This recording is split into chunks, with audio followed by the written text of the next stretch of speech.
welcome to AIM Storytellers Spotlight.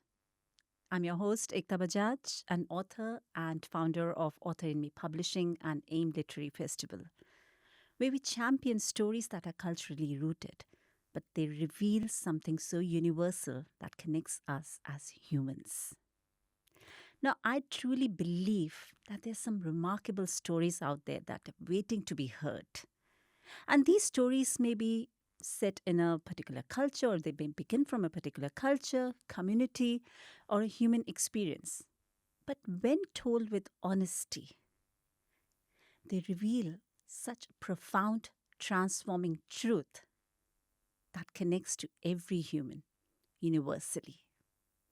At Storyteller Spotlight, we shine a light on emerging and established voices that challenge perception and transform mindsets. Because we do believe that sometimes stories not only just entertain, they also transform. And today's guest actually is a great example of that. Because she reminds us that one of the most profound stories don't need a famous voice. They simply need to be told with courage. And with that thought, let's begin the story with Sangeeta Dewan, my guest today. So, hi Sangeeta, and welcome to AIM Storytellers podcast. Hi, Ekta. I'm so excited to be here and sharing this space with you. I'm excited too, and also truly touched by your story. When I started reading your book, you're a debut author, when I started reading it, I thought I'm going to start from a different space, but over the time, as the story, I kind of took the story in. The whole idea of how I would do this podcast shifted. So, tell us something about yourself before I begin. Well, I'm a hypnotherapist, energy healer, and author, very new author. And I think my life is an example of how, we take things at its face value. And when we face the challenges, the challenge transform, and I'm one of the person who has faced challenges since very young age, but I never shied away from it. I think when I was writing my book, it took me back into my childhood, every challenge I faced. And there was something in me that never avoided the We'll pain. come to that story. Yeah, we never avoided, and I faced it. And I think every time it shifted something in me. Amazing. But I want to start your story not from challenges. I want to start your story from something very sweet. And that was the time when you landed in the UK. Now, you have grown up in India. Yeah. And your husband has grown up in the UK.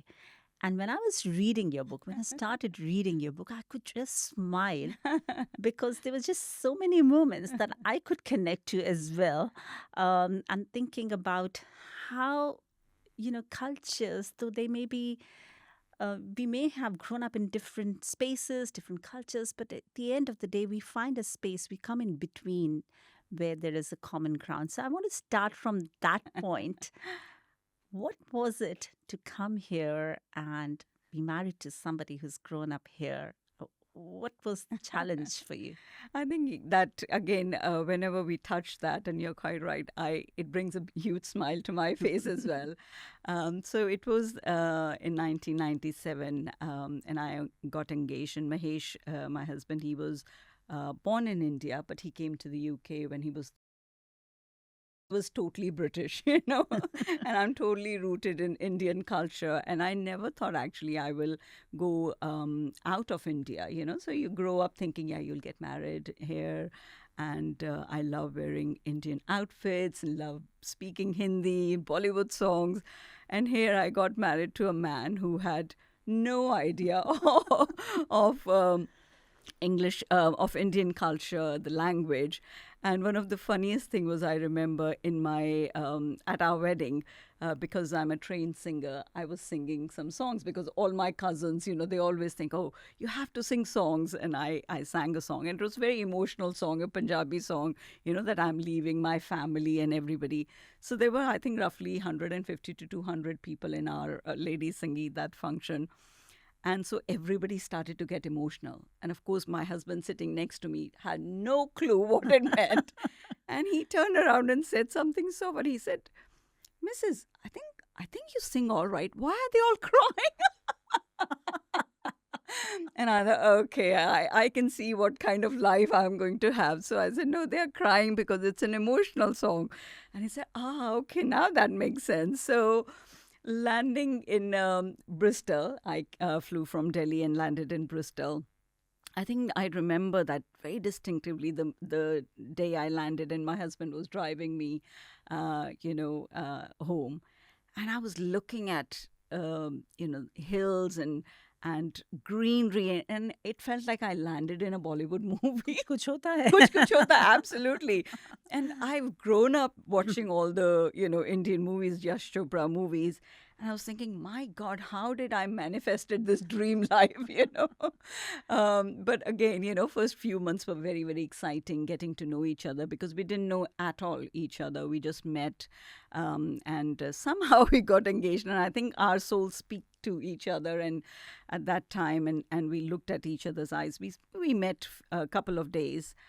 Just for a few hours, and we both said yes, and then we were both anxious, and it was like, oh, we don't know each other. But yeah, and it unfolded in a way, because I think I always felt that I have to adapt because I'm in a different country. And I was, since very young age, and I think that's one of the qualities I looked at myself and saying, how did I fit in? Because it was, I was so nervous to speak English. I didn't know how to dress up in Western style because I was so comfortable. Everything was changed. So you basically were complete opposites. I was just like, I was thrown into a deep end. It's like, okay, go to a different part of the world and survive. And for me, again, that's one of the thread. I never like to survive. I want to thrive. So I said, okay, I'm going to give it all. And then see what happens. But so many funny incidents happen. I particularly remember reading in your book an incident where, for Mahesh, it was really normal to go to a pub in the evening. And I do understand that, because I have grown up in India as well. That for us, pub means something completely different. Different, yeah. And, we would think it as a nightclub, stuff like that. So when I tell my family back home, I'm just going to the pub for lunch, they're like, what? Why would you do that? Tell me about your experience because you have mentioned in your book that you regularly went to temples. Yeah. And then there was this comparison. It was funny because when we met, first day when me and Mahesh met, I had no idea what pub was, and again, nightclub. I thought, okay, there's some kind of thing. But he was mentioning pub in every other sentence. And I looked at my sister-in-law and I said, that must be a very important place for him and I thought it must be like maybe a religious place or maybe something else, because like I would go to temple every morning and pray. And then, so she laughed at me. She said, Sangeeta, oh my gosh, she said, pub is where people go for drinking and socializing. I was like, oh my God, does he drink a lot? But then when I came here, first thing he said, Sangeeta, I have to take you to pub to meet my friends. I was thinking, oh, okay, that's important place. I was like, so I went in very nervous, thinking, my God, what will people think about my English? How will they receive me? And to my surprise, actually, they were all very warm, very welcoming.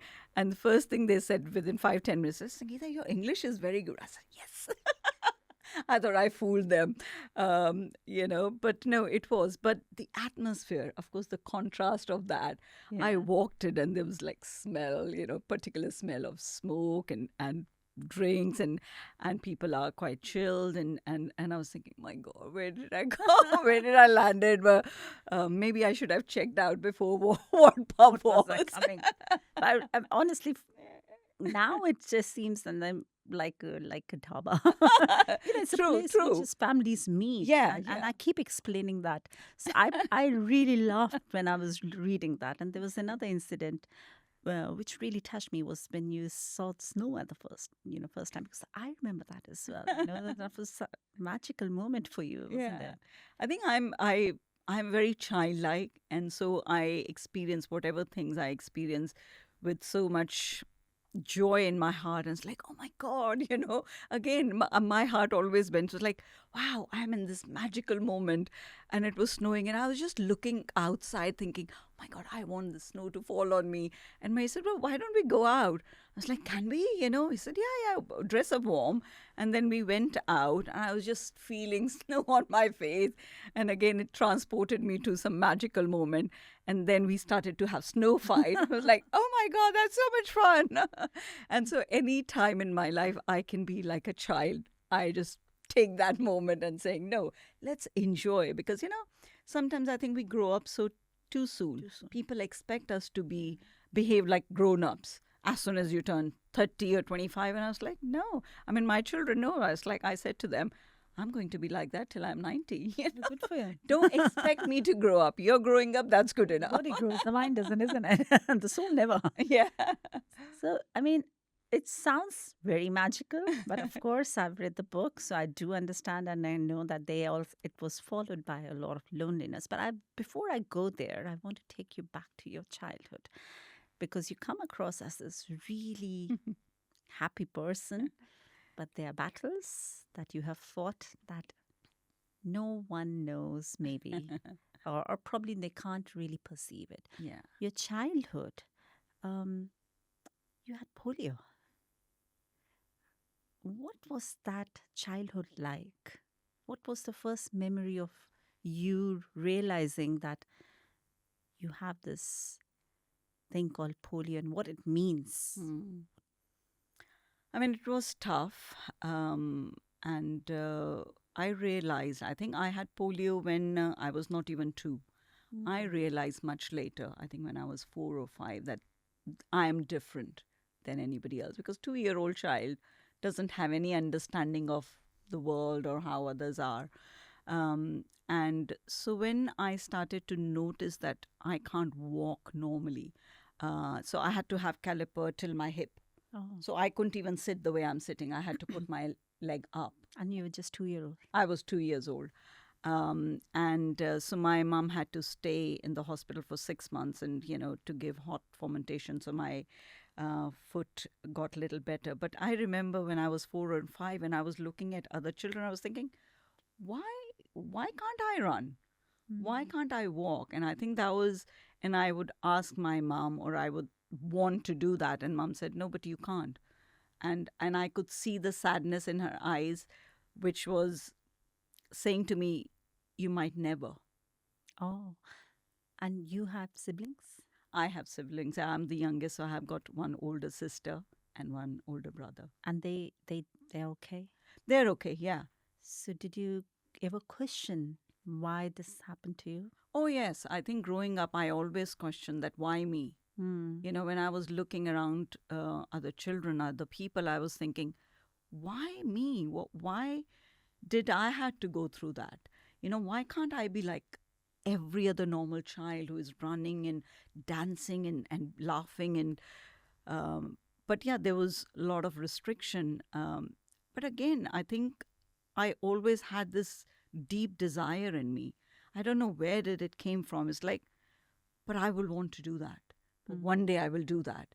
And I remember talking to my mom or my siblings, and they would look at me and smile, and there was fake smile, and they would think they didn't want to break my heart because nobody gets better from polio at that time as well. And my doctors were saying that as well, that, maximum she will do is she will lose her caliper and it'll become shorter, but she will never be able to walk or run like normal kids.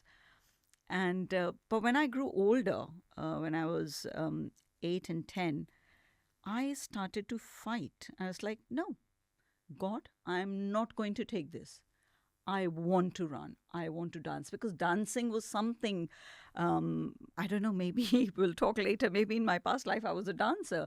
When I used to watch people dance, it used to really, it's like, no, but I want to dance. I want to feel free. I think freedom was the word. I always felt restricted since I was young, and I always was seeking for freedom. So I wanted to be free of that restriction. And slowly, And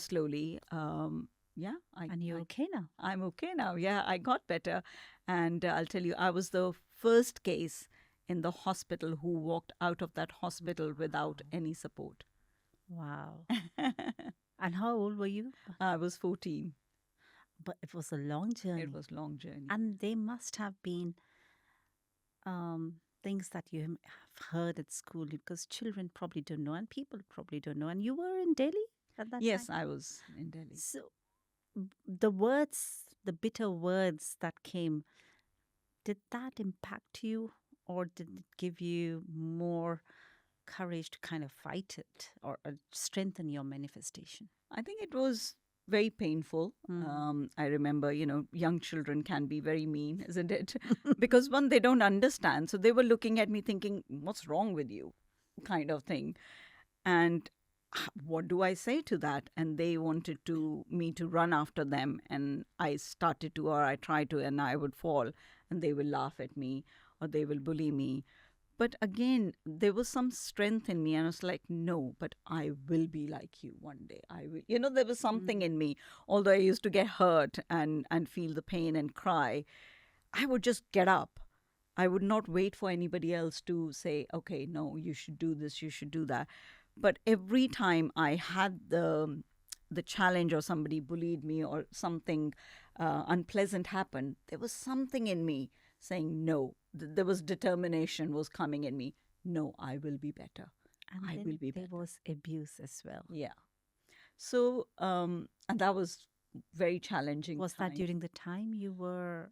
It was afterwards. It was when I was a teen. And it was, of course, I think abuse in the terms we normalize it because a lot of us go through it. But what we don't realize the trauma that it builds in you, because remember, I was not feeling good enough anyways. I was feeling different from people. And then when you go through abuse, then you feel you feel dirty, you feel not good enough, and maybe you're not never going to be good enough for anybody else. And so that was bigger challenge for me to see, who am I? Am I this person who people will come and laugh and bully and abuse? And I think, again, even those days, I remember nobody knew about it because I didn't share. I didn't feel safe to share that. But I remember some days whole night I was crying in my bed. I would wake up and my pillow was wet. But nobody noticed that because then I had this smile on my face. It's like, I remember waking up every day and thinking, it's a new day.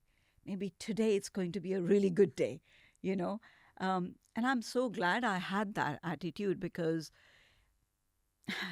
the things that have happened to me or I experienced, I don't think anybody would get up and even walk and face the world. And in those days, even parents, even though they were very caring, very loving, but there was this emotional disconnect that we had with the parents, that there was a boundary that nobody crossed. There was never this open expression or it never felt safe to actually speak about stuff like that, which one probably shouldn't. So you kind of learn to cope with it and become your own warrior. I did because my parents, I'd never seen them having time. They provided, and I love my parents. But yeah, you're right. It's in emotional connection was not in their consciousness. And they were only providing and they didn't have time for us. And I always felt, even once or twice, I remember talking to my mom about somebody else, not going in the, abuse thing.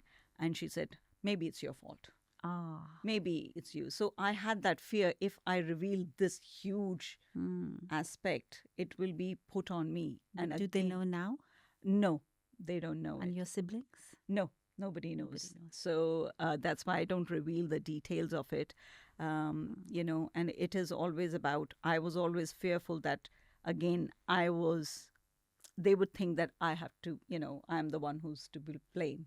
So when you got married, when Mahesh came in your life, and it was an arranged marriage, right? So he flew from London.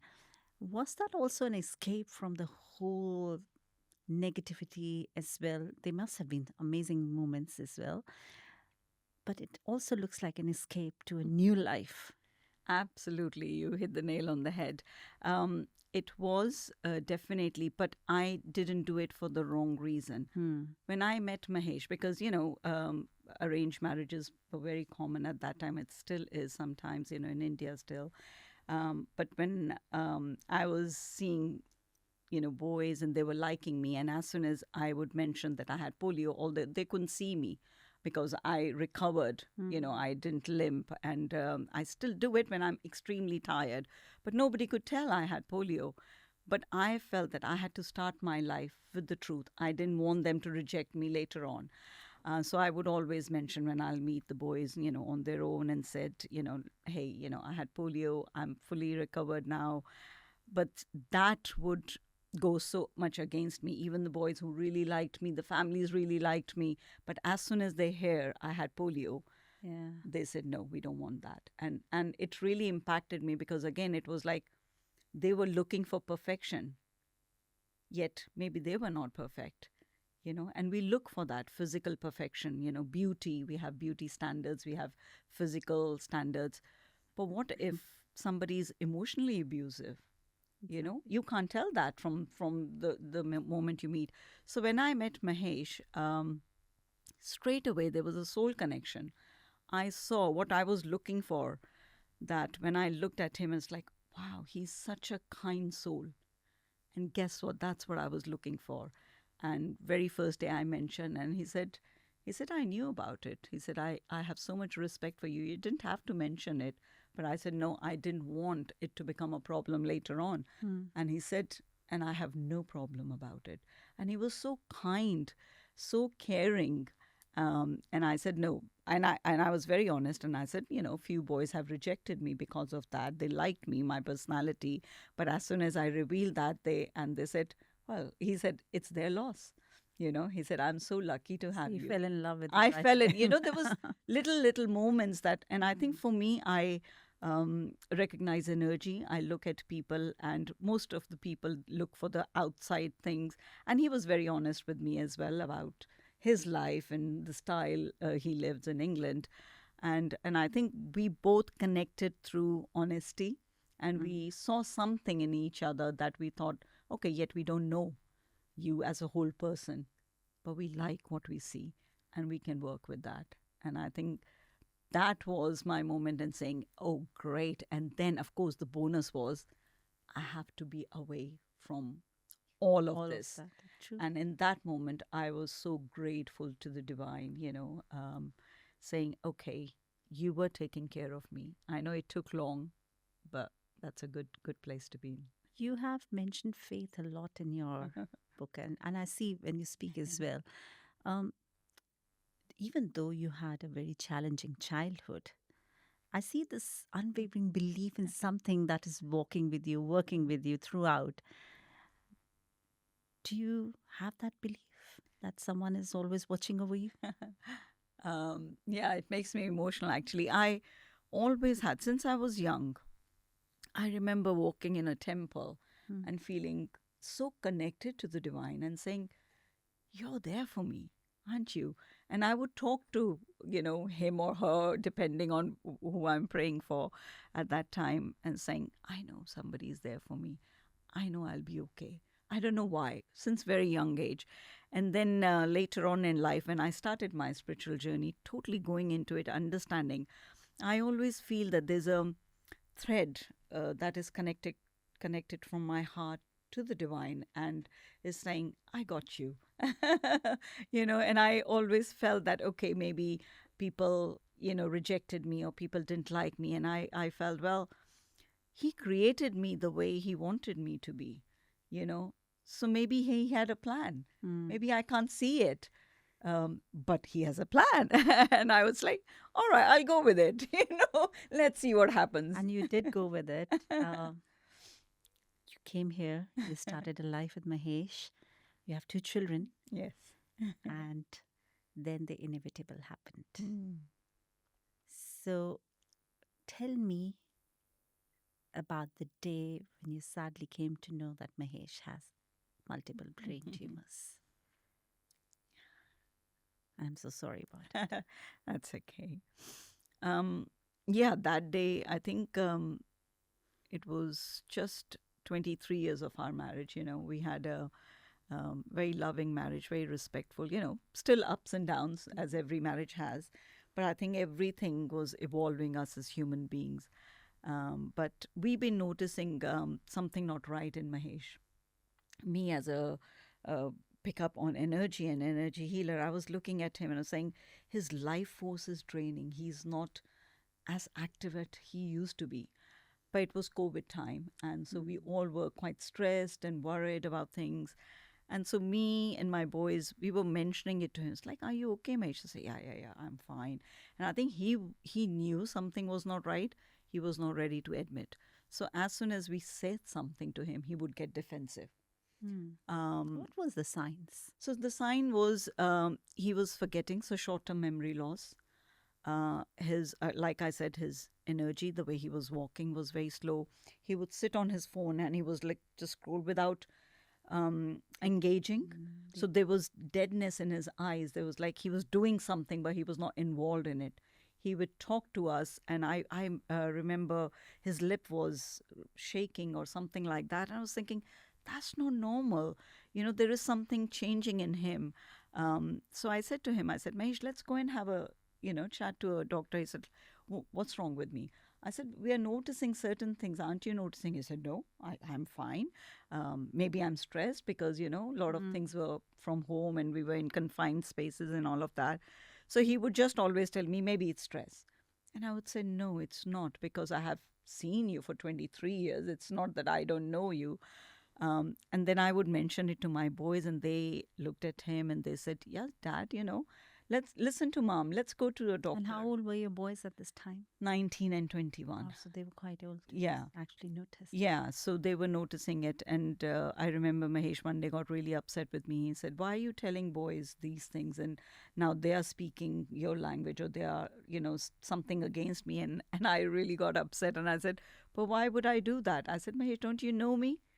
I'm only asking or noticing because I care. I love you. I don't want things to be bad. But again, so one day he went to gym and came back home, and there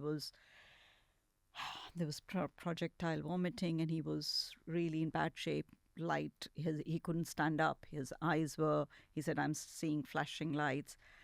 And so I said, okay, it's time to go to the hospital. So I had to rush him to A&E. At that point as well, he didn't want to go. He said, no, 2 days I'll go to the doctor, I promise. And I said, no, it's too late. We have And to this go. was during the time then there was COVID. COVID.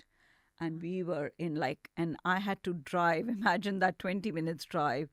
I sat him back with my son, and I drove, and I asked my older one to stay at home. So if we have to call or something, I went and dropped him, and I had to get a wheelchair and leave him. I couldn't even go in. And the look in his eyes, and my heart totally broke down. I was like, will I see him again? Oh. Because I didn't know what was happening. I knew something was really bad. So yeah, then after, so he was in there for 2 days. And I had to call doctor to explain his symptoms, because his short-term memory was gone. So he wouldn't even remember what was happening to him an hour early. Oh. So he would not give the history. So I had to call in the hospital and tell them what was happening. And that rang alarm bells. So they said, we have to do CT scan, we have to do MRI. And he couldn't even stand up on his feet. So after 2 days, they told us that Yeah, he has. he has, multiple brain and he has less than 6 months to live. What a shock. Take your time. Take your time. I understand that. Obviously, it's a very fresh wound. Yeah. And I'm sure every time you talk about it, it's not easy. It's not. It's, you think that it'll be okay. But I think takes me back in that moment. in that moment. So it's difficult. Yeah. I can only imagine the pain.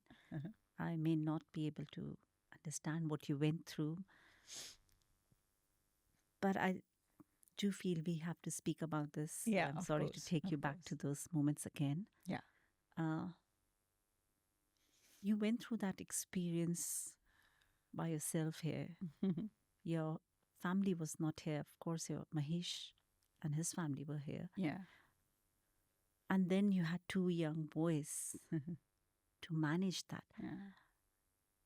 Again, I'm sorry to take you back there, but It's- what was the first thought that came when I'm sure the first thought is always denial. Mm. This can't be happening, Mm. even for Mahesh. But when you started accepting it, when you started understanding it, what was the first emotion that came? I think first emotion was anger for me. Um, the moment I remember Mahesh totally froze, and I froze for a minute, and then I had to like go out of the hospital room because boys were at home at this point. I went out and I really screamed and just fell on a chair. The receptionist, I remember, she ran. She said, "Are you okay?" I said, "No, I'm not."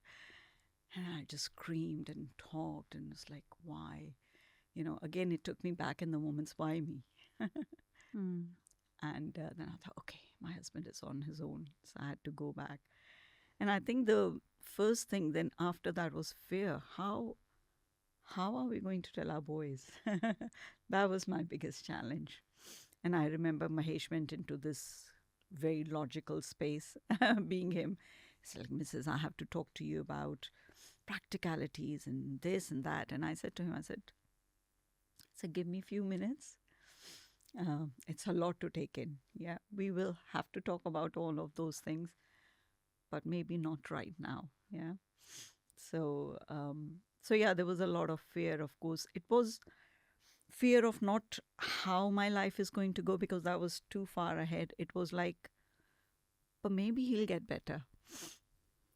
All my belief that I all had, since I was young, um, there was multiple of questions going on in my mind. There was a lot of chaos, and yet I have to be calm Yeah. for my boys to face them. So yeah, that was it. And then by the time we got home, it was my boys were shattered, and we just hugged. I remember I said, "Just come and let's hug each other," and we hugged, and then we cried. You may have been hoping that, there was a miracle that happened with you as a child, and that was one in millions. Maybe this miracle could happen again. And I understand that hope as well. Yeah, of course, there's always hope. I thought maybe he was diagnosed, so things can get better. So first of our, when we spoke, that we thought, okay, we have to talk to a doctor, a consultant. Yes, there's multiple brain tumors. Can we take, because one tumor was in the forehead, frontal lobe, and so we thought, okay, we have to see the consultant and we see if that can be removed. Others were very tiny ones, so I thought maybe he has more time. So then we arranged a consultant call, and he said to us, he said to Mahesh, he said, "Sorry, Mahesh," because Mahesh was only 55 years old at that time, 56. So he said, "Mahesh, I will try my damn best for this operation. But if you're lucky, there's 1 in a million chance that you have more than 6 months." So, but the thing was, we got him the best consultant in Southwest. He said to Mahesh, "In 6 days, you have operation." He opened his diary for him because he knew how urgent it was. And he said, "But you have 5 days to sort out your practical life for your family, because the truth of it is, yes, I will do my damn best, but the operation is so complex. It's going to be 8 to 10 hours. Anything can happen. I'm hoping you'll come alive out, but you might not. You might have stroke. You might not be able to speak. So you have only 5 days to sort everything out. Imagine. Um, and he was, I don't know how he was just sitting so calmly. I think he was trying to be strong for me, and I was just breaking down.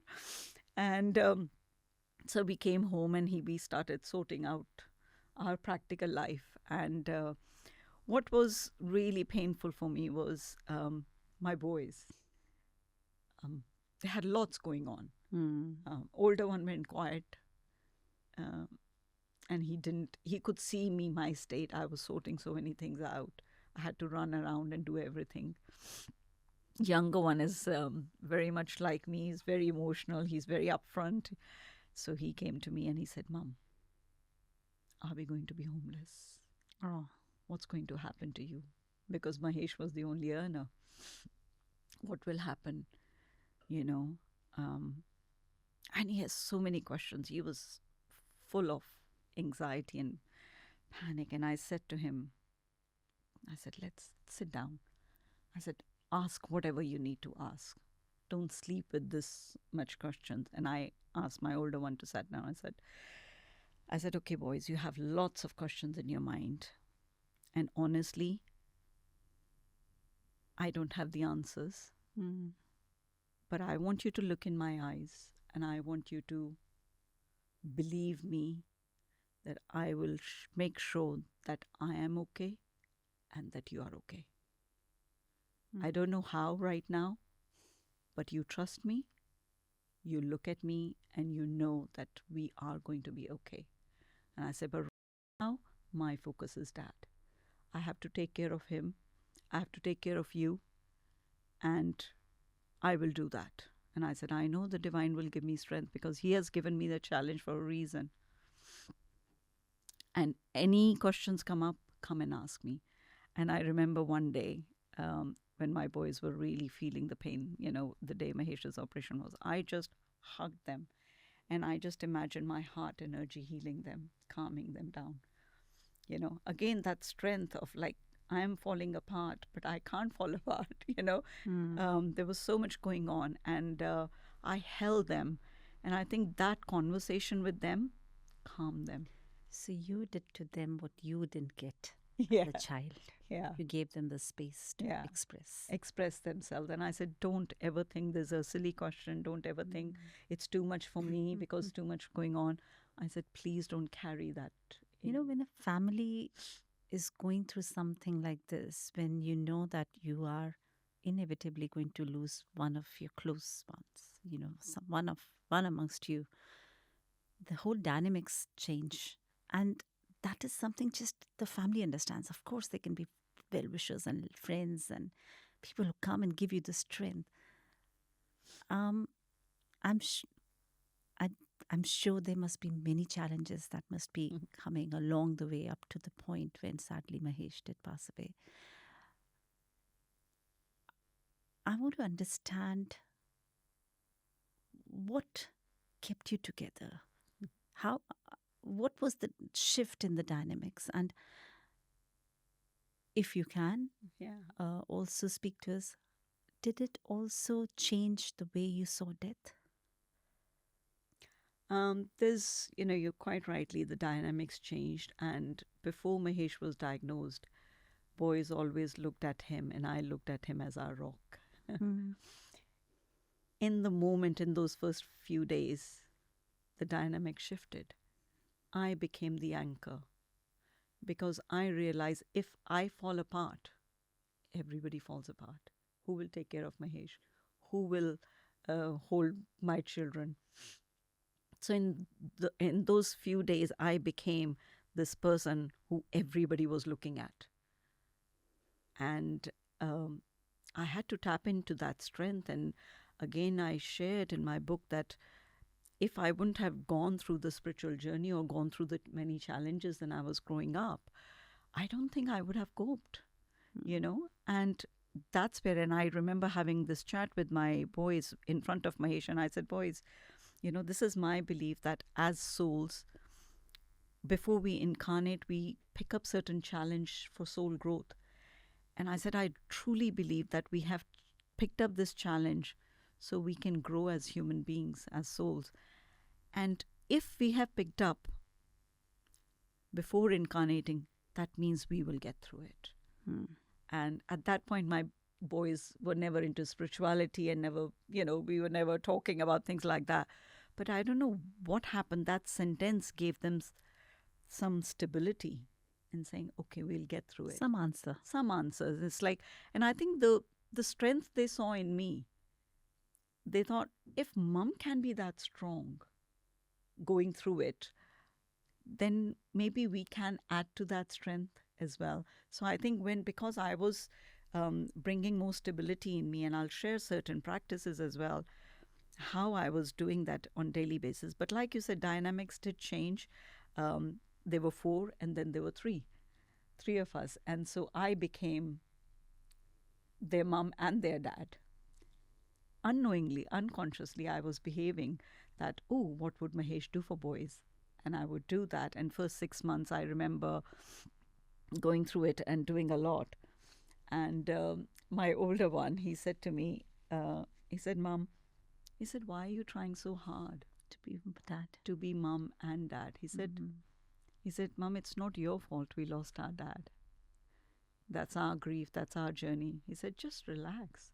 He said, you don't realize how much you have gone through. When did you realize how much you've gone through? After, let's go to a point when you had sadly lost your husband now, and it's just 3 of you. When did you realize, oh my God, I'm tired?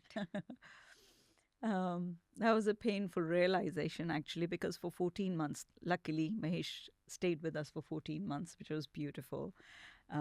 Last 2-3 months got really difficult because his body wasn't moving. So I was the only carer because of the COVID. We didn't get even care. And he didn't want boys to be so much doing for him. So I took everything on me. So I remember my body, my back was frozen, neck was frozen. And at that point, some of our friends could visit. And they said to me, Sangeeta, whenever we saw you, we felt you'll collapse. And I said to them, but I'm not going to. Because if I collapse, everything falls. And so days after Mahesh passed away, I went for a walk. I thought, okay, because I had to prepare for funeral and there was so much was going on. I went for a walk, just 5 minutes down, and I fell really badly. I injured my knees, a little bit grazed it. Just normally, I just fell. That moment I realized my legs were so tired. My body was so tired. I remember sitting on the road and I was just crying. I was like, what's wrong with me? I can't even walk for 5 minutes. That really was like, oh my God, I've been on the move for 14 months and I was not carrying physical tiredness, emotional. I was carrying my children's emotions. I was carrying my Mahesh's emotions. So I was really drained and physically tired. And I came home and boy said, Mom, what happened? You came back. So then I cried. I was like, no, I am very weak right now. I can't. So I thought I have to just conserve my energy till the funeral happens. And then I will take care of me and rest. But till then, I couldn't rest. So yeah, I was exhausted physically, mentally, emotionally. Yeah, it was harsh, but I realized. When the funeral happened and things settled down a bit, in silence, there must have been 1,000 words that must have been spoken within you. And there must have also been moments when you smiled. Maybe you heard a song, a familiar song. Maybe you saw a bird chirping and you smiled. Did that smile come with guilt? Oh, yes. There was a huge guilt. I mean, you know, whenever people look at me, I am a joyful being. I love to smile. I love to laugh. But after Mahesh, you know, and I did promise him, actually, Mahesh asked me, he said, Mrs., you know, make sure you have a good life. And I was thinking, what does good life means? You know? So I told him off at that time. I was like, no, how can I be? He said, no, you will. But you promise me that you're going to take care of you as much as you take care of everybody else. And I said, I'll try. So that means I'm going to go out and do things that I love. But even smiling, or I remember watching something, stand up comedy was his thing, and I used to love watching with him. So I had enough of crying and I had enough of tears, and I was feeling drowned in that sorrow and sadness. I said, you know what, let me put a good comedy on. And I found myself laughing like crazy, and I could imagine how would Mahesh love to watch that. And then as soon as when I was in that process, I was enjoying it. And after 15, 20 minutes, I was like, what are you happy about? Mm. Why are you laughing? How come you can laugh? And I felt guilt, and it was so heavy. And suddenly, as soon as the guilt kicked in, You stopped. I stopped Mm. and I went into my sadness. Like, I should be feeling sad. I lost my husband at the age of 52. He was only 56. How can I be laughing? What is in my life to laugh about? And then every time this guilt kicked in, every time it's like Mahesh spoke to me again, saying, Mrs., it's not your fault. Make sure you enjoy your life. Make sure you enjoy. Go out, do things that you love, and that constant connection with him. I was like, yeah, I'm not dead.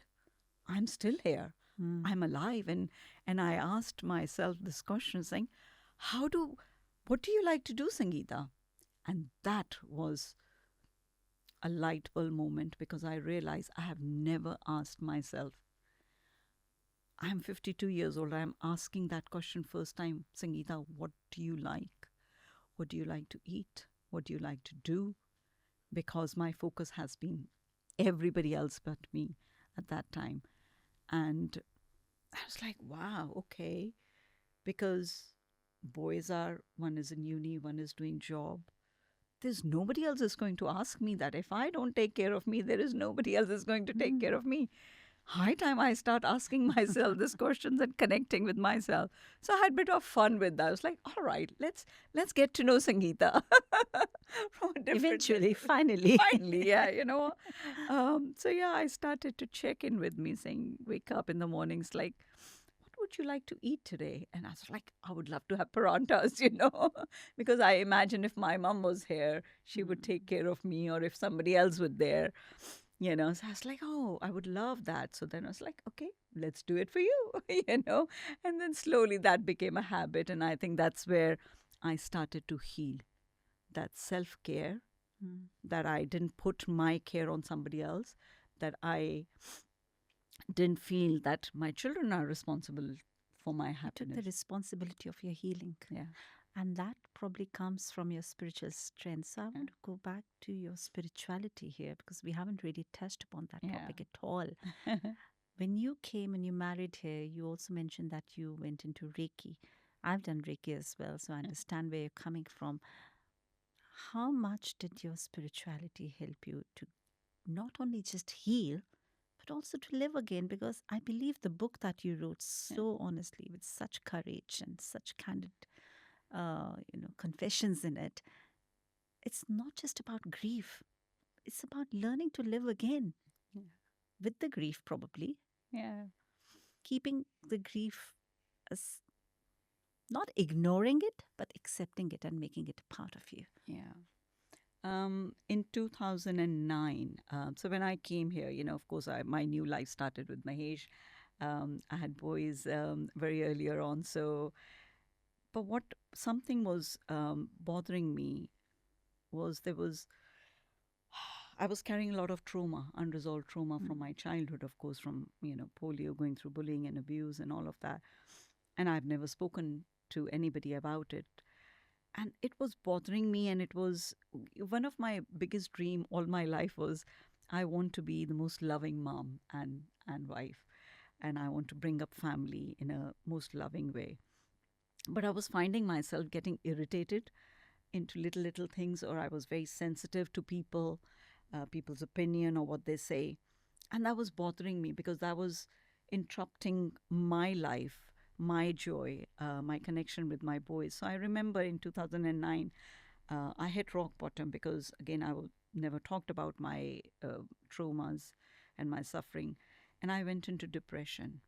And that was hard time. Nobody knew again. My husband didn't even knew that I was depressed. But what I realized, I was dropping boys for school, and I was coming home 9 o'clock, and I was just crying.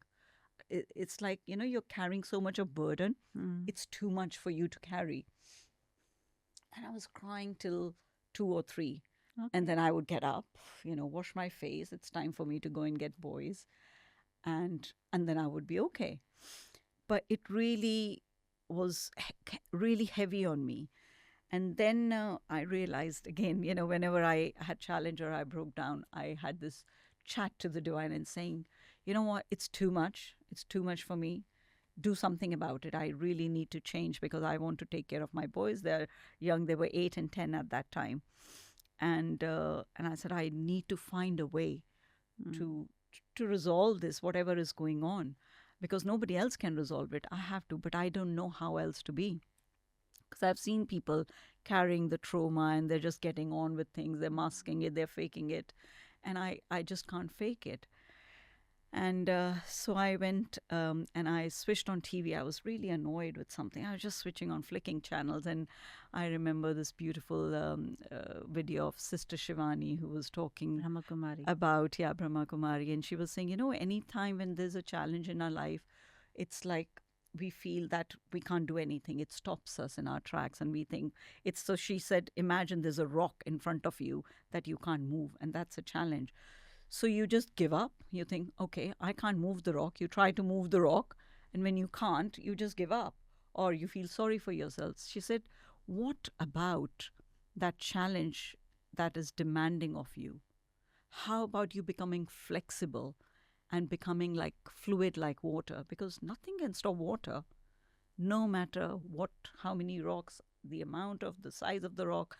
So how about you shift something in you, a mindset maybe? And something very beautiful she said, challenge is not in your way, challenge is your way. And that really, I was thinking, oh my God, I need to look at my life differently. So I started saying, okay, what do I need? How do I change my mindset? This is the mindset I have grown up with. This is the beliefs that I feel about me. So then I start searching, looking online. I started meditation. For 6 months I did meditation 3 hours a day.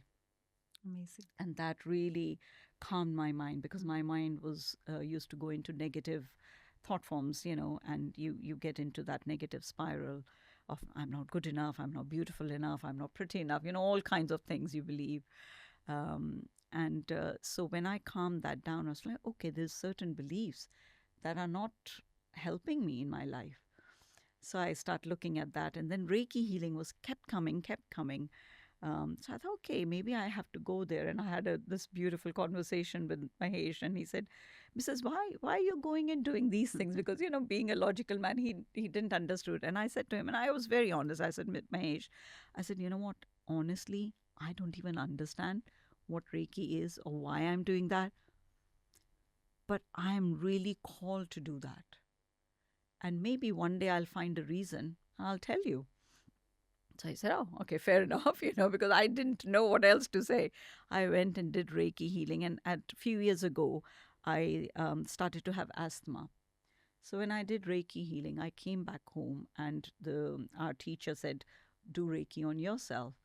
And I was really, really struggling with asthma. And energetically, I understood there was a lot of suppressed anger in me, anger towards people. Every disease has a physical manifestation within our bodies. Yeah. So I realized, there was so much anger, unspoken anger towards people who were unkind to me. And I didn't know where else to go. So that was stored in me. So when I did Reiki, I started to just heal myself. Within 6 months, asthma disappeared. There was no sign of it. And I thought, that's magical. I have seen that in my life too. Yeah. There was a time I couldn't walk because of my back pain. But then when I had started doing that healing, it just went away. But do you feel that life was kind of preparing you to actually face the challenge it was about to give you? I truly believe that. So after even Reiki healing, I went and did a lot of ancestral healing. I did a lot of trauma healing for myself. And 12 years down the line, when Mahesh was diagnosed and we came home. And I sat him down. I said, Mahesh, you know what? You used to ask me why I'm going out and doing the spiritual things. I think it was my soul was guiding Do you me. think he's your soul partner? Do you believe in past lives? I do. I do. I do. Mm. And I said to him, I said, my soul knew that what to come. I didn't know. Mm. As a human being, we have limited, thing that we can see in future. But I said, my soul knew what to come, and my soul was preparing me. I said, today is the answer why I went and did all of those things: meditative practices, Reiki healing, understanding past life, understanding how trauma works, and healing my thing, so I could go through this challenge not just with strength, but be that anchor for my boys as well. And not just your boys, you've now started also healing others who are going through grief, isn't it? Um, Before we talk about the book and name the book that you've written, I want to bring you to the last section because sadly we are running out of time. We could Okay. have carried this conversation for a longer time, but in the last section, I always invite my guests to share an object which holds a very special memory and has a story that can sometimes make us laugh or cry Yeah. or inspire. So, have you got anything to share? Well, I have got this ring, beautiful ring. Beautiful. Yeah, it's a solitaire in there, and This is that your was wedding my ring. last gift from my husband on my 50th birthday. Oh, And the story is, when we got engaged, he came to India to pick up his mum, not to get engaged, and he didn't have money. So we went to a jeweler, and I wanted him to buy me a nice diamond ring. And he said to me, Mrs., I only have £100 because I didn't plan to get engaged. Is that okay if you can buy the smallest diamond ring? I was like, okay. My heart was like, oh no. But I loved his honesty. And I think when he spoke like that, and I said, of course. he sounds like a remarkable person that he was. So he remembered that. So he said, I promise when I'll have money, I'll buy you a ring. And sadly, it was the last, my 50th birthday gift, but it is very dear to me. And whenever I look at him, it reminds me of Mahesh and his love and the connection that we still have. Do you still speak to him? I do every day. Do you seek out answers from him? I do. And he comes in my dreams to give me Oh, answers. does he? He does. And sometimes I'm annoyed with him. In the beginning, when he passed away, it's like I didn't want to see him ill. And he was coming in my dreams again in that state. And one day I woke up crying. And I had a chat with him. I was like, all right, Mahesh, let's do this deal. I don't want to see you ill again. I want to see your face happy and well. Or you being the wife? Weren't Yeah. you? So I said, if you're coming in my dreams, you better show the best version of you, because I had enough of seeing you ill and I didn't like that. You would not believe he stopped coming in my dreams. And after a couple of months, he came, and he came in the most amazing, face, like he was smiling, he was happy, we were talking. So I laughed. I was like, oh, good job you're listening to me now. You're still listening to me. You better still listen to me. I'm still your wife. So I do. And when I'm worried about boys, or when I'm concerned about something, and I said, Mahesh, I'm really tired. Please, could you take care of it? And it does. And sometimes he gives me ideas in my dreams, and he comes and says, it's okay, Mrs., go for it. Go and enjoy your life. So, yeah. And I do hope you enjoy your life, Sangeeta. It's just been such a wonderful conversation. Sangeeta has written this book, which I have read in one go. Hope Beyond Grief. You are hope manifested in one sentence, to be honest. And I don't think so. Your story is about grief. I think it's about belief. And it has always been, ever since you were a child. It's been about belief. It's been about living, and it's about living again with whatever you have, and you have so much more to give to the world. So you are now healing others who are probably going through grief or who have gone through grief. Yeah. And probably that is what your soul chose to do. Yes, I realized that I had to go through certain experience so I can hold space for other people. And healing is about when we heal, when I heal myself, I can show up in a higher vibration, and that opens a portal for other people to heal. And that's how it works. And I'm holding space for people who are grieving, who have gone through trauma or heartbreak. And I want to share that inspiration and say, hey, it's okay, you'll smile again. You will live again. And I'm inspiring them by living my life. And I want to live my best life. And I wake up every morning and saying, okay, Sangeeta, how can we bring joy today to my life or to somebody else's life? How can I bring hope to others? And again, I connect with the divine and saying, guide me, send me those souls who are on my path for me to help them and bring hope in whichever way you want. And I surrender. Remarkable. Thank you so much for being part of the AIM Storytellers podcast. And I hope you all have enjoyed this conversation. It's been truly inspiring for me. And a reminder that yes, life can be tough sometimes, but we are tougher than that, aren't we? And we'll see you next time at the next episode. Until then, have a lovely day. And thank you again, Sangeeta. Thank you. Goodbye. Yeah. Bye-bye.